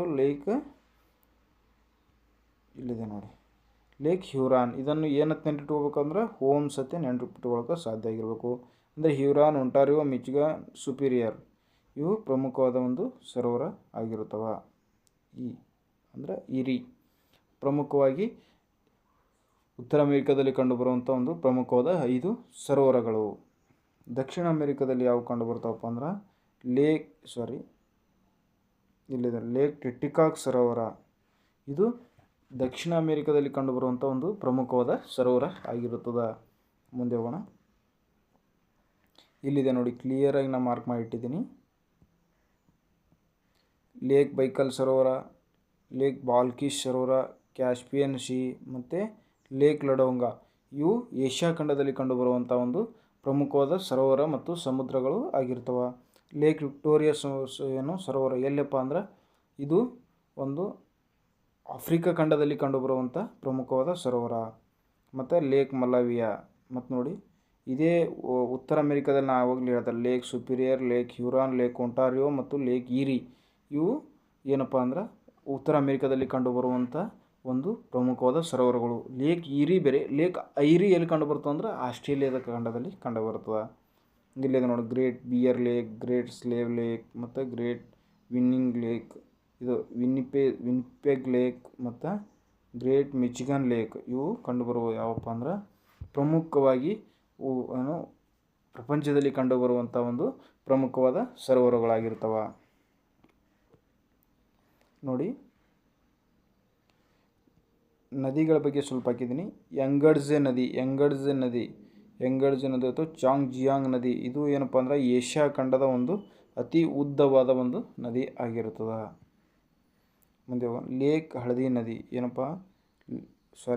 ಹಳದಿ ನದಿ ಅಥವಾ ಯೆಲ್ಲೋ ರಿವರ್ ಅಥವಾ ಹುವಾಂಗ್ ಹಿ ರಿವರ್ ಅಂತಲೂ ಕರೀತಾರೆ. ಅದು ಯಾವ ದೇಶದಲ್ಲಿ ಕಂಡುಬರುತ್ತೆ ಅಂದ್ರೆ ಚೀನಾ ದೇಶದಲ್ಲಿ ಕಂಡುಬರುತ್ತದೆ. ಇದರ ಮುಖ್ಯವಾಗಿ ಏನಪ್ಪ ಅಂದ್ರೆ ಚೀನಾದ ನಾಗರಿಕತೆಯ ತಾಯಿ ಎಂದು ಯಾವ ನದಿಯನ್ನು ಕರೀತಾರಪ್ಪ ಅಂದ್ರೆ ಹಳದಿ ನದಿ ಅಥವಾ ಯೆಲ್ಲೋ ರಿವರ್ ಅಥವಾ ಹುವಾಂಗ್ ಹಿ ರಿವರನ್ನು ಕರೀತಾರೆ. ಮುಂದೆ ಹೋಗೋಣ. ಮೆಕಾಂಗ್ ನದಿ ಎಲ್ಲಿ ಕಂಡುಬರುತ್ತಪ್ಪ ಅಂದ್ರೆ ಚೀನಾ, ಮಯನ್ಮಾರ್ ಮತ್ತು ಲಾವೋಸ್, ಥೈಲ್ಯಾಂಡ್ ಮತ್ತು ಕಾಂಬೋಡಿಯಾ, ವಿಯೆಟ್ನಾಂ ದೇಶದಲ್ಲಿ ಮೆಕಾಂಗ್ ನದಿ ಕಂಡುಬರುತ್ತದೆ. ನೆಕ್ಸ್ಟ್ ಹೋಗೋಣ. ಗಂಗಾ ನದಿ ಇದು ನೆನಪಿಟ್ಕೊಳ್ಳೋಕೆ, ಯಾಕಂದರೆ ಭಾರತದಲ್ಲಿ ಹರಿಯುವ ನದಿಗಳು ಕಂಪಲ್ಸರಿ ಗಂಗಾ ನದಿ, ಬ್ರಹ್ಮಪುತ್ರ, ಗೋದಾವರಿ, ಕೃಷ್ಣ, ಕಾವೇರಿ, ಸುವರ್ಣವತಿ, ಯಮುನಾ ನದಿ, ಗಂಗಾ ನದಿ ಉಪನದಿ, ಯಮುನಾ ನದಿ ಮತ್ತು ಸಿಂಧು ನದಿ ಉಪನದಿಗಳು ಯಾವುವು. ಪ್ರಮುಖವಾಗಿ ನದಿಗಳು ಚಾಪ್ಟರ್ ಬಂದಾಗ ಅಲ್ಲೆಲ್ಲನೂ ನೀವು ತಿಳ್ಕೊಳಕ್ಕೆ ಸಾಧ್ಯ ಆಗಿರಬೇಕು. ಯಾಕಂದ್ರೆ ನದಿಗಳ ಬಗ್ಗೆ ಕಂಪಲ್ಸರಿ 1ರಿಂದ 2 ಮಾರ್ಕ್ಸ್, ಯಾವುದೇ 1 ಮಾರ್ಕ್ಸ್ ಅಂದರೂ ಒಂದು ನದಿಗಳು ಯಾವ ದಿಕ್ಕಿಗೆ ಹರಿತಾವ, ಪ್ರಮುಖವಾದ ನದಿಗಳು ನೀವು ಎಲ್ಲಿ ಹೋಗಿ ಸೇರ್ತವ ಅವು ಎಲ್ಲ ನೀವು ನೆನಪಿಟ್ಕೊಳಕ್ಕೆ ಸಾಧ್ಯ ಆಗಿರಬೇಕು. ಭಾರತದಲ್ಲಿ ಅತಿ ಉದ್ದವಾದ ನದಿ ಯಾವುದು ಮತ್ತು ಭಾರತದಲ್ಲಿ ಅತಿ ದೊಡ್ಡ ಸರೋವರ ಯಾವುದು, ಭಾರತದಲ್ಲಿ ಕಂಡುಬರುವಂಥ ಪ್ರಮುಖವಾದ ಒಂದು ಏನು ಮರುಭೂಮಿಗಳು ಯಾವುವು, ಪರ್ವತ ಶ್ರೇಣಿಗಳು ಯಾವುವು, ಇವು ನೆನಪಿಟ್ಕೊಳ್ಳೋಕೆ ಸಾಧ್ಯ ಆಗಿರಬೇಕು. ಭಾರತದ ಇವು ಪರ್ವತ ಶ್ರೇಣಿಗಳಾಗಲಿ ಪ್ರಮುಖವಾಗಿ ಏನಪ್ಪ ಅಂದರೆ ಇದು ಭಾರತ ದರ್ಶನ ಎಂಬ ಒಂದು ತರಗತಿಯಲ್ಲಿ ನಾನು ಹೇಳೋಕ್ಕೆ ಇಷ್ಟಪಡ್ತೀನಿ. ಇದು ಪ್ರಪಂಚದ ಭೂಗೋಳಶಾಸ್ತ್ರ ಇನ್ನೇನು ಒಂದು 8-10 ದಿನದಲ್ಲಿ ಪ್ರಪಂಚದ ಭೂಗೋಳಶಾಸ್ತ್ರ ಮುಗಿದ ಬಳಿಕ ನಾವು ಏನು ಸ್ಟಾರ್ಟ್ ಮಾಡೋಣಪ್ಪ ಅಂದ್ರೆ ಒಂದು ಕರ್ನಾಟಕ ದರ್ಶನ ಅಥವಾ ಒಂದು ಭಾರತ ದರ್ಶನದ ಬಗ್ಗೆ ನಾವು ಅಧ್ಯಯನ ಮಾಡ್ತಾ ಹೋಗೋಣ. ಅಂದರೆ ಪ್ರತಿಯೊಂದು ರಾಜ್ಯದ ಬಗ್ಗೆ ಏನೇನು ಇಂಪಾರ್ಟೆಂಟ್ಸ್ ಅದಾವ ಮತ್ತು ಒಂದು 15-20 ನಿಮಿಷ ಒಂದು ವಿಡಿಯೋದಲ್ಲಿ ನಾನು ಕವರ್ ಮಾಡೋಕ್ಕೆ ಪ್ರಯತ್ನ ಮಾಡ್ತೀನಿ. ಯಾಕಂದ್ರೆ ಒಂದು ಪೊಲೀಸ್ ಕಾನ್ಸ್ಟೇಬಲ್ ಪರೀಕ್ಷೆ ಬರೆಯೋರಿಗೆ ಒಂದು ಅನುಕೂಲ ಆಗುವ ರೀತಿ. ಯಾಕಪ್ಪ ಅಂದ್ರೆ FDA SDA ಬಗ್ಗೆ ಅದು ಹೇಳ್ತಾ ಹೋದರೆ ಅಂದರೆ ವಿಡಿಯೋ ಲೆಂತ್ ಜಾಸ್ತಿ ಆಗ್ತವೆ. ಬಟ್ ನಾವು ಏನಪ್ಪ ಅಂದ್ರೆ ಮುಖ್ಯವಾಗಿ ಕಾನ್ಸಂಟ್ರೇಟ್ ಮಾಡ್ತಾ ಇರೋದೇ ಯಾವುದಕ್ಕಪ್ಪ ಅಂದ್ರೆ ಪೊಲೀಸ್ ಕಾನ್ಸ್ಟೇಬಲ್ ಪರೀಕ್ಷೆ ಬರೆಯೋರಿಗೆ ತುಂಬ ಅನುಕೂಲ ಆಗಲಿ, ಅಥವಾ ಒಂದು ಹಳ್ಳಿಯಲ್ಲಿ ಅಥವಾ ಒಂದು ಕೋಚಿಂಗ್ ತೆಗೆದುಕೊಳ್ಳದೆ ಅಥವಾ ಹೀಗಾಗಿ ಫ್ರೆಷರ್ಸ್ ಬಂದಿರ್ತಾರಲ್ಲ, ಡಿಗ್ರಿ ಅಥವಾ PUC ಮುಗಿಸಿ ಬಂದವರಿಗೆ ಒಂದು ಅನುಕೂಲ ಆಗಲಿ ಅಂತ ನಾವು ಇದು ವಿಡಿಯೋ ಮಾಡ್ತಾಯಿದ್ದೀವಿ. ದಯವಿಟ್ಟು ಇದರ ಒಂದು ಸದುಪಯೋಗ ನೀವು ಪಡ್ಕೊಳ್ಳೋಕೆ ಸಾಧ್ಯ ಆಗಿರಬೇಕು. ನೋಡೋಣ ಏನಪ್ಪ ಅಂದ್ರೆ ಗಂಗಾ ನದಿ ಏನಪ್ಪ ಅಂದ್ರೆ ಭಾರತ ಮತ್ತು ಬಾಂಗ್ಲಾದೇಶದಲ್ಲಿ ಹರಿಯುವ ಒಂದು ನದಿ ಆಗಿರ್ತದೆ. ಇದು ಒಟ್ಟು 2525 ಕಿಲೋಮೀಟ್ರ್ ಒಂದು ಉದ್ದವನ್ನು ಹರಿತದೆ. ಹಿಮಾಲಯದಲ್ಲಿ ಹುಟ್ಟಿ ಏನಪ್ಪ ಅಂದ್ರೆ ಬಂಗಾಳ ಕೊಲ್ಲಿಯಲ್ಲಿ ಸೇರ್ತದೆ. ಇದು ಭಾರತ ಅತ್ಯಂತ ಒಂದು ಪವಿತ್ರವಾದ ನದಿ ಅಂತ ಕರಿತೀವಿ, ಪವಿತ್ರವಾದ ನದಿ ಆಗಿರುತ್ತದೆ. ಮುಂದೆ ನೋಡೋಣ, ಬ್ರಹ್ಮಪುತ್ರ ನದಿ. ಇದು ಟಿಬೆಟ್ನ ಹುಟ್ಟುತ್ತದೆ. ಭಾರತ ಮತ್ತು ಬಾಂಗ್ಲಾದೇಶದಲ್ಲಿ ಹರಿಯುವ ಒಂದು ನದಿ ಯಾವುದಪ್ಪ ಅಂದ್ರೆ ಬ್ರಹ್ಮಪುತ್ರ ನದಿ ಆಗಿರುತ್ತದೆ. ಮುಂದೆ ನೋಡೋಣ, ಸಿಂಧು ನದಿ. ಇದು ಸಿಂಧು ಟಿಬೆಟ್ ಮತ್ತು ಭಾರತ ಮತ್ತು ಪಾಕಿಸ್ತಾನದಲ್ಲಿ 3180 ಕಿಲೋಮೀಟ್ರ್ ದೂರ ಹರಿತದೆ. ಇದು ಅತಿ ಉದ್ದವಾಗಿ ಎಲ್ಲಿ ಹರಿತಪ್ಪ ಅಂದ್ರೆ ಪಾಕಿಸ್ತಾನದಲ್ಲಿ ಹರಿಯೋದರಿಂದ ಇದು ಪಾಕಿಸ್ತಾನದ ಒಂದು ಜೀವನಾಡಿಯ ನದಿ ಅಥವಾ ಜೀವ ನದಿ ಅಂತ ಕರಿತೀವಿ. ಮುಂದೆ ಹೋಗೋಣ, ಒಂದು ಪ್ರಮುಖವಾದ ಅಂಶಗಳು, ನೆನಪಿಟ್ಟುಕೊಳ್ಳಲೇಬೇಕಾದ ಅಂಶಗಳು. ಇಲ್ಲಿವರೆಗೆ ಏನು ತರಗತಿ ನೋಡಿದೆವಲ್ಲ, ಕೆಲವೊಂದು ಪ್ರಮುಖವಾದ ಅಂಶಗಳು ಹಾಕಿರ್ತೀನಿ. ಈಗ ಏನು ಹೇಳಿದರೆ ಎಲ್ಲನೂ ಪ್ರಮುಖನೇ, ಬಟ್ ನೀವು ನೆನಪಿಟ್ಕೊಳ್ಳೋಕೆ ಇಲ್ಲಿ ಹೇಳ್ತಾ ಇರೋದು ಇವು ಅತ್ಯಂತ ಪ್ರಮುಖ, ಇಂಪಾರ್ಟೆಂಟ್, ವೆರಿ ಇಂಪಾರ್ಟೆಂಟ್ ಆಗಿರ್ತವೆ. ಏಷ್ಯಾದ ಅತಿ ಉದ್ದವಾದ ನದಿ ಯಾವುದಪ್ಪ ಅಂದ್ರೆ ಯಂಗಡ್ಜೆ ನದಿ. ಇದು ಎಲ್ಲಿ ಕಂಡು ಬರ್ತದೆ ಅಂದ್ರೆ ಚೀನಾದಲ್ಲಿ. ಭಾರತ ಅತಿ ಉದ್ದವಾದ ನದಿ ಯಾವುದಪ್ಪ ಅಂದ್ರೆ ಗಂಗಾ ನದಿ ಆಗಿರ್ತದೆ. ಅತಿ ದೊಡ್ಡ ಡೆಲ್ಟಾವನ್ನು ರಚಿಸುವ ಒಂದು ನದಿ ಯಾವುದಪ್ಪ ಅಂದ್ರೆ ಗಂಗಾ ಮತ್ತು ಬ್ರಹ್ಮಪುತ್ರ ನದಿಗಳು ಎರಡು ಏನು ಮಾಡ್ತಾವೆ ಅಂದ್ರೆ ಒಂದು ಟಿಬೆಟ್ದಾಗ ಹುಟ್ಟಿ ಬರ್ತದೆ. ಇದು ಒಂದು ಕೈಲಾಸ ಪರ್ವತದಲ್ಲಿ ಹುಟ್ಟಿ ಏನು ಮಾಡ್ತದೆ ಅಂದ್ರೆ ಗಂಗಾ ನದಿ ಏನು ಉತ್ತರಾಖಂಡದ ಮೂಲಕ ಹರಿದು ಏನು ಮಾಡ್ತಪ್ಪ ಅಂದ್ರೆ ಎರಡು ಬಾಂಗ್ಲಾದೇಶದಲ್ಲಿ ಹೋಗಿ ಒಂದು ದೊಡ್ಡ ಡೆಲ್ಟಾವನ್ನು ಸೃಷ್ಟಿ ಮಾಡಿ ಹೋಗಿ ಬಂಗಾಳ ಕೊಲ್ಲಿಯನ್ನು ಸೇರ್ತವೆ. ನಾನು ಆವಾಗಲೇ ಹೇಳಿದೆ,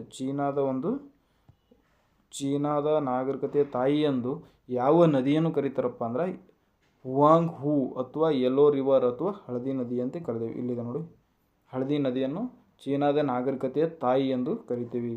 ಮತ್ತು ಪಾಕಿಸ್ತಾನದ ಜೀವನಾಡಿ ನದಿ ಎಂದು ಯಾವ್ದು ಕರಿತಪ್ಪ ಅಂದ್ರೆ ಸಿಂಧು ನದಿ. ಯಾಕಪ್ಪ ಅಂದ್ರೆ ಸಿಂಧು ನದಿ ಟಿಬೆಟಲ್ಲಿ ಹುಟ್ಟಿ ಏನು ಮಾಡ್ತಪ್ಪ ಅಂದ್ರೆ ಭಾರತ ಉತ್ತರ ಭಾಗದ ಜಮ್ಮು ಕಾಶ್ಮೀರ ಮತ್ತು ಲಡಾಖದ ಮೂಲಕ ಹರಿದು ಏನು ಮಾಡ್ತಪ್ಪ ಅಂದ್ರೆ ಪಾಕಿಸ್ತಾನವನ್ನು ಎಂಟ್ರಿ ಕೊಟ್ಟು ಪಾಕಿಸ್ತಾನದಿಂದ ಬಂದು ಹೊಳ್ಳಿ ಅರಬ್ಬಿ ಸಮುದ್ರವನ್ನು ಸೇರ್ತದೆ. ಹಲವಾರು ಅದರ ಉಪನದಿಗಳು ಭಾರತದಲ್ಲಿ ಹುಟ್ಟಿದವ. ಹಾಗಾಗಿ ಏನಪ್ಪ ಅಂದ್ರೆ ಸಿಂಧು ನದಿಯ ಎಡದಂಡೆ ಉಪನದಿ ಯಾವುವು, ಬಲದಂಡೆ ಉಪನದಿ ಯಾವುವು, ಮತ್ತು ಇದರಿಂದ ಅನುಕೂಲ ಆಗಿದೆ ಯಾವುದಪ್ಪ ಅಂದ್ರೆ ಪಾಕಿಸ್ತಾನಕ್ಕೆ ಅತ್ಯಂತ ಹೆಚ್ಚು ಅನುಕೂಲಕರವಾದ ಒಂದು ನದಿಯಾಗಿರುತ್ತದೆ. ಹಾಗಾಗಿ ಇದನ್ನು ಪಾಕಿಸ್ತಾನದ ಜೀವನಾಡಿಯ ನದಿ ಅಂತ ಕರಿತೇವೆ. ಮುಂದೆ ಪ್ರಮುಖವಾಗಿ ಏಷ್ಯಾ ಖಂಡದಲ್ಲಿ ಕಂಡುಬರುವಂಥ ಹುಲ್ಲುಗಾವಲು ಯಾವುದಪ್ಪ ಅಂದ್ರೆ ಸ್ಟೆಪಿಸ್ ಹುಲ್ಲುಗಾವಲು ಕಂಡುಬರ್ತದೆ. ಮಧ್ಯ ಏಷ್ಯಾ, ರಷ್ಯಾ, ಮಂಗೋಲಿಯಾ ಮತ್ತು ಕಜಕಿಸ್ತಾನ್. ಅಂದರೆ ಏಷ್ಯಾ ಖಂಡದಲ್ಲಿ ಕಂಡುಬರುವಂಥ ಒಂದು ಪ್ರಮುಖವಾದ ಹುಲ್ಲುಗಾವಲು ಯಾವುದಪ್ಪ ಅಂದ್ರೆ ಸ್ಟೆಪಿಸ್ ಹುಲ್ಲುಗಾವಲಾಗಿರ್ತದೆ. ಇದೇ ರೀತಿ ನಾನು ಏನು ಮಾಡೋದು, ಹುಲ್ಲುಗಾವಲು ಬಗ್ಗೆ ಏನು ಮಾಡಿದ್ದೀನಪ್ಪ ಅಂದ್ರೆ ಒಂದು ಹಿಂದಿನ ಒಂದು ಪ್ರಪಂಚ ಭೂಗೋಳಶಾಸ್ತ್ರದ ಒಂದು ತರಗತಿಯಲ್ಲಿ ನಾನು ತಿಳಿಸಿಕೊಟ್ಟಿರ್ತೀನಿ.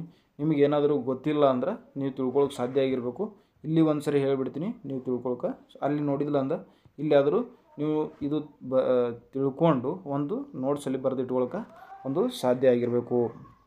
ನೋಡಿ, ಸ್ಟೆಪಿಸ್ ಹುಲ್ಲುಗಾವಲು ಗ್ರಾಸ್ಲ್ಯಾಂಡ್ ಎಲ್ಲಿ ಕಂಡು ಬರ್ತವಪ್ಪ ಅಂದ್ರೆ ಒಂದು ಏಷ್ಯಾ ಮತ್ತು ಯುರೋಪ್ ಖಂಡದಲ್ಲಿ ಕಂಡುಬರೋದು. ಉಷ್ಣೋದ ಏನಂತಾರೆ ಇವು ಹುಲ್ಲುಗಾವಲದಲ್ಲಿ ಏನು ಹೇಳೋದಪ್ಪ ಅಂದ್ರೆ ಟೆಂಪ್ರೇಟ್ ಮತ್ತು ಅಂದ್ರೆ ಉಷ್ಣ ವಲಯದಲ್ಲಿ ಬೆಳೆಯುವಂಥ ಹುಲ್ಲುಗಾವಲು ಮತ್ತು ಸಮಶೀತೋಷ್ಣ ವಲಯದಲ್ಲಿ ಬೆಳೆಯುವಂಥ ಹುಲ್ಲುಗಾವಲುಗಳು ಯಾವುದೇ ನಾನು ಆಲ್ರೆಡಿ ಅಲ್ಲಿ ಹೇಳಿದ್ದೀನಿ. ಇಲ್ಲಿ ಸ್ವಲ್ಪ ಹೇಳೋಕ್ಕೆ ಪ್ರಯತ್ನ ಮಾಡ್ತೀನಿ. ಮುಖ್ಯವಾಗಿ ಏಷ್ಯಾ ಖಂಡದಲ್ಲಿ ಏನು ಕಂಡು ಬರ್ತಾವಪ್ಪ ಅಂದರೆ ಸ್ಟೆಪಿಸ್ ಹುಲ್ಲುಗಾವಲು, ಯುರೋಪ್ ಖಂಡದಲ್ಲಿನೂ ಸ್ಟೆಪಿಸ್ ಹುಲ್ಲುಗಾವಲು ಕಂಡು ಬರ್ತಾವತ್ತೆ, ನೆನ್ಪಿಟ್ಕೊಳ್ಳೋಕೆ ಸಾಧ್ಯ ಆಗಿರಬೇಕು. ಸವನ್ನಾ ಹುಲ್ಲುಗಾವಲು ಎಲ್ಲಿ ಕಂಡು ಬರ್ತಾವ ಅಂದ್ರೆ ಆಫ್ರಿಕಾ ಖಂಡದಲ್ಲಿ ಕಂಡು ಬರ್ತಾವ. ಇದೂ ಒಂದು ಉಷ್ಣ ವಲಯದ ಹುಲ್ಲುಗಾವಲು ಆಗಿರ್ತದೆ. ಪ್ರೈರೀಸ್ ಎಲ್ಲಿ ಕಂಡು ಬರ್ತಂದ್ರೆ ಉತ್ತರ ಅಮೇರಿಕಾ. ಈ ಪ್ರೈರೀಸ್ ಹುಲ್ಲುಗಾವಲದಲ್ಲ, ಈ ಪ್ರದೇಶದಲ್ಲಿ ಹೆಚ್ಚು ಏನಪ್ಪ ಅಂದ್ರೆ ಗೋಧಿ ಉತ್ಪಾದನೆ ಹೆಚ್ಚಾಗಿರ್ತದೆ. ಪಂಪಾಸ್ ಹುಲ್ಲುಗಾವಲದಲ್ಲ, ದಕ್ಷಿಣ ಅಮೇರಿಕಾದಲ್ಲಿ ಕಂಡು ಬರ್ತದೆ. ಮತ್ತು ಡೌನ್ಸ್ ಸತಿ ಕಂಡು ಬರ್ತವೆ. ಡೌನ್ಸ್ ಹುಲ್ಲುಗಾವಲು ಎಲ್ಲಿ ಕಂಡು ಬರ್ತಾವಪ್ಪ ಅಂದ್ರೆ ಆಸ್ಟ್ರೇಲಿಯಾದಲ್ಲಿ ಕಂಡು ಬರ್ತಾವೆ. ಮತ್ತು ವೆಲ್ಡ್ಸ್ ಸತಿ ಕಂಡು ಬರ್ತಾವೆ, ಇದು ದಕ್ಷಿಣ ಆಫ್ರಿಕಾದಲ್ಲಿ ಕಂಡು ಬರ್ತಾವೆ. ವೆಲ್ಡಸ್ ಸತಿ ಕಂಡು ಬರ್ತಾವೆ, ಇವು ದಕ್ಷಿಣ ಆಫ್ರಿಕಾದಲ್ಲಿ ಕಂಡುಬರುವಂಥ ಒಂದು ಹುಲ್ಲುಗಾವಲಾಗಿರ್ತವೆ. ಇವು ಸಮಶೀತೋಷ್ಣದ ಹುಲ್ಲುಗಾವಲು ಅಥವಾ ಉಷ್ಣವಲಯದ ಹುಲ್ಲುಗಾವಲು ಅಂತ ನಾನು ಹಿಂದಿನ ತರಗತಿಯಲ್ಲಿ ಅಥವಾ ಪ್ರಪಂಚದ ಭೂಗೋಳಶಾಸ್ತ್ರದ ಪ್ರಥಮ ತರಗತಿಯಲ್ಲಿ ನಾನು ಹೇಳಿರುತ್ತೇನೆ. ಹಾಗಾಗಿ ಈಗ ಆಲ್ರೆಡಿ ಏನು ಮುಗಿಸಿದೇವಪ್ಪ ಅಂದ್ರೆ ನಾವು ಪ್ರಪಂಚ ಭೂಗೋಳಶಾಸ್ತ್ರದ ಒಂದು ಬ್ರೀಫಾಗಿ ಮಾಡಿದ್ದೀವಿ. ಆಮೇಲೆ ಏನು ಮಾಡಿದೇವಪ್ಪ ಅಂದರೆ ಯುರೋಪ್ ಖಂಡದ ಬಗ್ಗೆ ಇದು ಆಫ್ರಿಕಾ ಖಂಡದ ನೋಡಿ, ಯುರೋಪ್ ಖಂಡದ ನೋಡಿ. ಇವತ್ತು ಏನು ಮಾಡಿಬಿಡ್ತೇವೆ ಅಂದ್ರೆ ನಾವು ಏಷ್ಯಾ ಖಂಡದ ಬಗ್ಗೆ ಅಧ್ಯಯನ ಮಾಡ್ತಾಯಿದ್ದೀವಿ. ನೋಡಿ, ಮುಖ್ಯವಾಗಿ ಏಷ್ಯಾ ಖಂಡದಲ್ಲಿ ಅದರಲ್ಲಿ ನಮ್ಮ ಭಾರತದಲ್ಲಿ ಕಂಡುಬರುವಂಥ ಒಂದು ಪ್ರಮುಖವಾದ ನಾನು ರಾಷ್ಟ್ರೀಯ ಒಂದು ಏನಂತಾರೆ ಉದ್ಯಾನವನಗಳ ಬಗ್ಗೆ ನ್ಯಾಷನಲ್ ಪಾರ್ಕ್, ಒಟ್ಟು 104 ರಾಷ್ಟ್ರೀಯ ಉದ್ಯಾನವನಗಳು ಭಾರತದಲ್ಲಿ ಕಂಡುಬರ್ತವೆ. ಅದರಲ್ಲಿ ನಾನು ಪ್ರಮುಖವಾಗಿ ಆಯ್ಕೆ ಮಾಡಿದ್ದೀನಿ.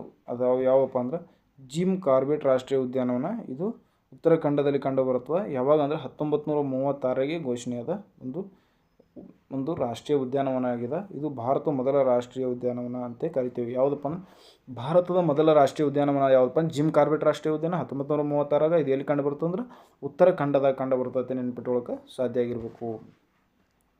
ಕಾಜಿರಂಗ ರಾಷ್ಟ್ರೀಯ ಉದ್ಯಾನವನ ಅಸ್ಸಾಂನಲ್ಲಿ ಕಂಡುಬರುತ್ತೆ. ಇದು ಏಕಕೊಂಬಿನ ಜಂಡಾಮೃಗಗಳಿಗೆ ಒಂದು ಪ್ರಸಿದ್ಧಿ.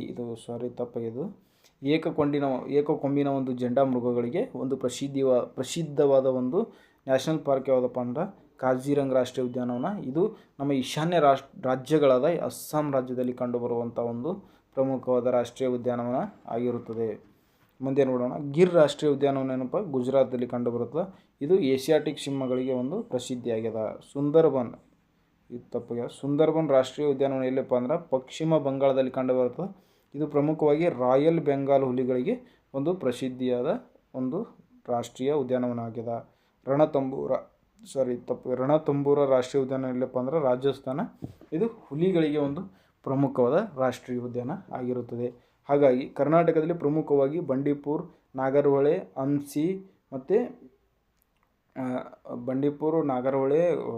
ಅಂಸಿ ಮತ್ತು ಪ್ರಮುಖವಾಗಿ 5 ರಾಷ್ಟ್ರೀಯ ಉದ್ಯಾನವನಗಳು ಕಂಡುಬರ್ತವೆ. ಅವು ರಾಷ್ಟ್ರೀಯ ಉದ್ಯಾನಗಳು ಯಾವ್ಯಾವ ಜಿಲ್ಲೆದವ ಮತ್ತು ನೀವು ನೆನ್ಪಿಟ್ಕೊಳ್ಳೋಕೆ ಸಾಧ್ಯ ಆಗಿರಬೇಕು. ಯಾವುದೆಲ್ಲಿ? ಬಂಡೀಪುರಲ್ಲಿ, ಅಂಸಿಯಲ್ಲಿ, ಬನ್ನೇರುಘಟ್ಟೆಯಲ್ಲಿ ಇವು ಅದಾವಲ್ಲ. ಇವು 5 ರಾಷ್ಟ್ರೀಯ ಉದ್ಯಾನವನಗಳು ಪ್ರಮುಖವಾಗಿ ಕರ್ನಾಟಕದಲ್ಲಿ ಕಂಡುಬರ್ತವೆ. ಅವು ನೆನ್ಪಿಟ್ಕೊಳ್ಳೋಕೆ ನೀವು ಸಾಧ್ಯ ಆಗಿರಬೇಕು. ಮತ್ತು ಇಲ್ಲಿವರೆಗೆ ನಾವು ಏನು ನೋಡಿದೆವಪ್ಪ ಅಂದ್ರೆ ಏಷ್ಯಾ ಖಂಡದ ಬಗ್ಗೆ ಏನಪ್ಪ ಅಂದ್ರೆ ಸಂಪೂರ್ಣವಾದ ಮಾಹಿತಿಯನ್ನು ನಾವು ಕಲೆ ಹಾಕ್ಲಿಕ್ಕೆ ಪ್ರಯತ್ನ ಮಾಡಿದೆವು. ಹಾಗಾಗಿ ನೀವು ಏನೇ ಒಂದು ಗೊಂದಲ ಅಥವಾ ಕನ್ಫ್ಯೂಸ್ ಏನೇ ಇದ್ದರೆ ನೀವು ಕಾಮೆಂಟ್ ಮೂಲಕ ಒಂದು ತಿಳಿಸೋಕ್ಕೆ ಸಾಧ್ಯ ಆಗಿರಬೇಕು. ನಾವು ಎಲ್ಲರ ಕಾಮೆಂಟನ್ನು ನಾವು ನೋಡ್ತಿರ್ತೀವಿ. ಅದರಲ್ಲಿ ವ್ಯಾಲಿಡ್ ಯಾವ್ದು ಇರುತ್ತಲ್ಲ ಅವರಿಗೆ ರಿಪ್ಲೈ ಮಾಡೋಕ್ಕೆ ಹೋಗ್ತೀವಿ. ಕೆಲವೊಬ್ರು ಮೋಹನತೆ ಯಾರೋ ಏನು ಮಾಡ್ತಾರೆ ಅಂದ್ರೆ, ಸರ್ ಫಿಸಿಕಲ್ ಬಗ್ಗೆ ಹೇಳಿ, ಫಿಸಿಕಲ್ ಬಗ್ಗೆ ಏನು ನಾವು ಇದು ಮಾಡಬೇಕು ಸರ್ ಅತ್ತೆ ಪ್ರಶ್ನೆ ಕೇಳ್ತಿದ್ರು, ಕಾಮೆಂಟ್ ಮೂಲಕ ಹಾಕಿದರು. ಅವರಿಗೆ ಮೋಹನ್ ಅವ್ರಿಗೆ ಹೇಳೋಕ್ಕೆ ಇಷ್ಟಪಡ್ತೀನಿ ಏನಪ್ಪ ಅಂದ್ರೆ, ಫಿಸಿಕಲ್ ಬಗ್ಗೆ ನೀವು ಮೊದಲು ಏನಪ್ಪ ಅಂದ್ರೆ 168 ಸೆಂಟಿಮೀಟ್ರ್ ಇದಿರಿಲ್ಲ ಅಂತ ಮೊದಲು ಕನ್ಫರ್ಮ್ ಮಾಡ್ಕೊಳ್ಳಿ. 168 ಸೆಂಟಿಮೀಟ್ರ್ ಇರಬೇಕು. ಮತ್ತು ಎದೆ ಸುತ್ತಳತೆ ಮಿನಿಮಮ್ 85 ಸೆಂಟಿಮೀಟ್ರ್ ಇದಿರಿಲ್ಲ ಅಂತ ಕನ್ಫರ್ಮ್ ಮಾಡ್ಕೊಳ್ಳಿ. ಇವೆರಡೂ ಇದ್ದರೆ ನೀವು ಫಿಸಿಕಲ್ ಬಗ್ಗೆ ಯಾವುದೇ ತಲೆ ಕೆಡಿಸೋ ಅವಶ್ಯಕತೆಯೇ ಇಲ್ಲ. ಮೊದಲು ಸಂಪೂರ್ಣವಾಗಿ ಏನಪ್ಪ ಅಂದ್ರೆ ಪರೀಕ್ಷೆಗೆ ತಯಾರಾಗಿ, ಯಾವುದಂದ್ರೆ ಸ್ಪರ್ಧಾತ್ಮಕ CET ಪರೀಕ್ಷೆಗೆ, ಈ ಸ್ಪರ್ಧಾತ್ಮಕ ಪರೀಕ್ಷೆಗೆ ತಯಾರಾಗಿ,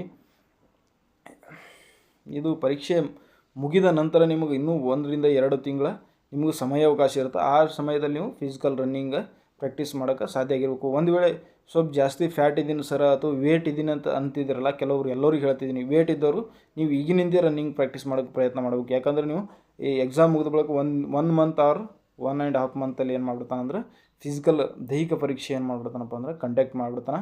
ಅಲ್ಲಿ ನಾವು ಹಲವಾರು ಒಂದು 60% ಆದರೂ ಫಿಸಿಕಲಲ್ಲಿ ಫೇಲ್ ಆಗ್ತಾರೆ. ಯಾಕಪ್ಪ ಅಂದ್ರೆ ರನ್ನಿಂಗ್ ಭಾಳ ಹಾರ್ಡ್ ಆಗಿರ್ತದೆ, ರನ್ನಿಂಗ್ ಪಾಸ್ ಆಗೋದೇ ತುಂಬ ಕಷ್ಟ ಇರ್ತದೆ. ಹಾಗಾಗಿ ಯಾರು ವೇಟ್ ಇರ್ತಿರಲ್ಲ, ವೇಟ್ ಇದ್ದವ್ರು ಏನು ಮಾಡಿ ಅಂದರೆ ಇವತ್ತಿನಿಂದ ಏನಪ್ಪ ಅಂದ್ರೆ ನೀವು ಡೈಲಿ 1-2 ರೌಂಡ್ ರನ್ನಿಂಗ್ ಒಂದು ಬೆಳಿಗ್ಗೆ ಅಥವಾ ಸಾಯಂಕಾಲ ಒಂದು ಟೈಮ್ ಏನು ಮಾಡಿ ಅಂದ್ರೆ ಗ್ರೌಂಡಿಗೆ ಹೋಗಿ 1-2 ರೌಂಡ್ ಆದರೂ ಓಡೋಕ್ಕೆ ಸಾಧ್ಯ ಆಗಿರಬೇಕು.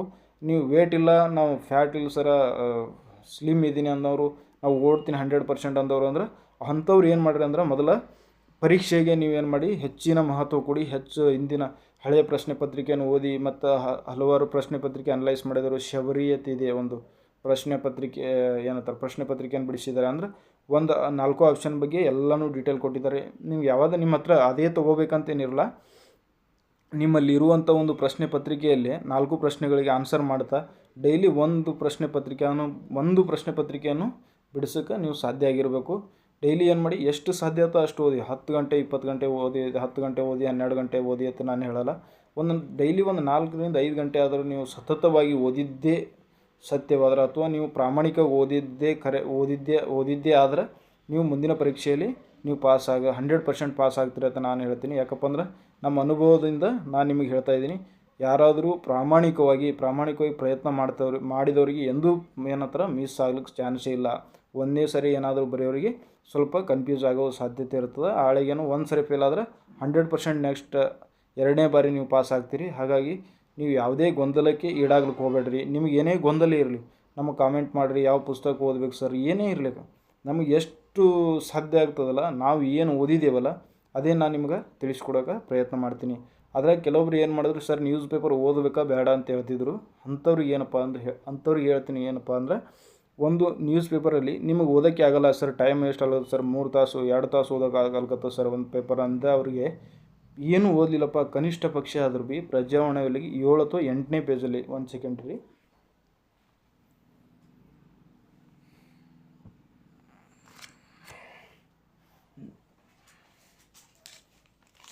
ಈ ಇದೆ ನೋಡಿ ಪ್ರಜಾವಾಣಿ. ಇದರಲ್ಲಿ ಏನು ಓದಬೇಕಪ್ಪ ಅಂದ್ರೆ,